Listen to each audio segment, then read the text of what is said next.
Trump के आने से विस्तारवादी चीन को लग सकता है झटका। साउथ चाइना सी में टकराव बढ़ने के आसार हैं। ताइवान की घेराबंदी का जवाब दे सकता है अमेरिका। देखिए, चीन से ही जुड़ी एक और बड़ी खबर इस वक्त आपके सामने।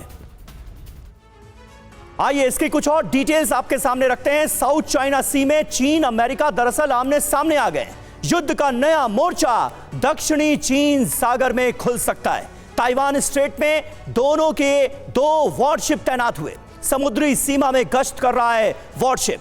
अमेरिका अपने दूसरे वॉरशिप भी भेज सकता है। 7वां बेड़ा साउथ चाइना सी में उतार सकता है यूएस। चीन के जहाज फिलीपींस की समुद्री सीमा में भी दाखिल हो गए हैं। तिवारी सर, किस तरह से आप इस डेवलपमेंट को देखते हैं और साउथ चाइना सी में जो चीनी दबदबा है, चीन का जो दबदबा है, उसके खिलाफ अमेरिका आने वाले वक्त में बड़ा कदम उठाने की तैयारी कर रहा है? क्या इसके संकेत मिलते हैं सीधे? ऑर्गेनिक खेती में है 30% तक का मुनाफा, लेकिन इसे करने के सही तरीके क्या हैं? अभी डाउनलोड करें फ्रीडम ऐप और बने ऑर्गेनिक खेती में एक्सपर्ट।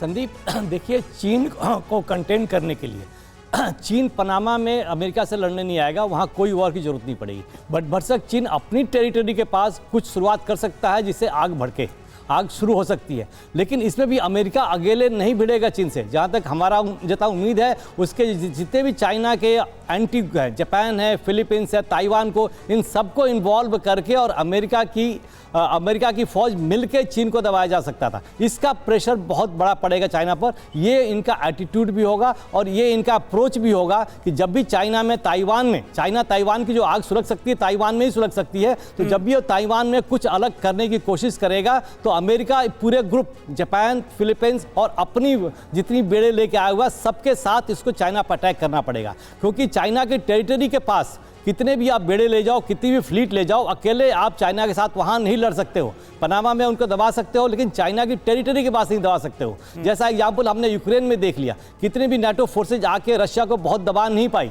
उसी तरीके से वहां जो वॉर होगा, चाइना को अपने साथ इन देशों को और क्वाड ग्रुप को, अभी जैसे बता रहे थे कि मिलिट्री ऑर्गेनाइजेशन नहीं है, बट हो सकता है इसमें कुछ अमेंडमेंट हो कि चाइना अगर किसी देश में, जैसे चाइना ने गड़बड़ करना शुरू कर दिया ऑलरेडी, जैसे बांग्लादेश को इंडिया की परेशानी शुरू हो गई है, जापान भी वरीड है, ताइवान में वो कर रहा है, फिलीपींस भी वरीड है, अपने वो रडार खरीद रहे हैं, एस्टेब्लिश कर रहे हैं। तो इन देशों को मजबूत करना है ताकि चाइना दबाव में आए और अपने कंटेंट में रहे। टैरिफ वाइज तो चाइना को कमजोर अमेरिका कर ही देगा। तो चाइना के दिन अब आगे बढ़ने की, कहते हैं ना, जिस तेजी से आदमी ऊपर जाता है उसी तेजी से नीचे आता है। तो चाइना का जो ग्रोथ हुआ है बहुत शार्प हुआ ओवर नो टाइम। तो इट इज नॉट टाइम, बहुत समय की बात नहीं है जब चाइना फिर से नीचे आएगा। और ये लड़ाई अगर वहां पर हुई तो चीन का खात्मा तो नहीं होगा, बट चीन काफी बहुत कमजोर हो जाएगा, जहां से उठने में उसको बहुत समय लगेगा। बिल्कुल, यानी चीन पर नकेल कसने की पूरी तैयारी कर ली है डोनाल्ड ट्रंप ने। देखना होगा कि आने वाले वक्त में वो क्या कदम उठाते हैं।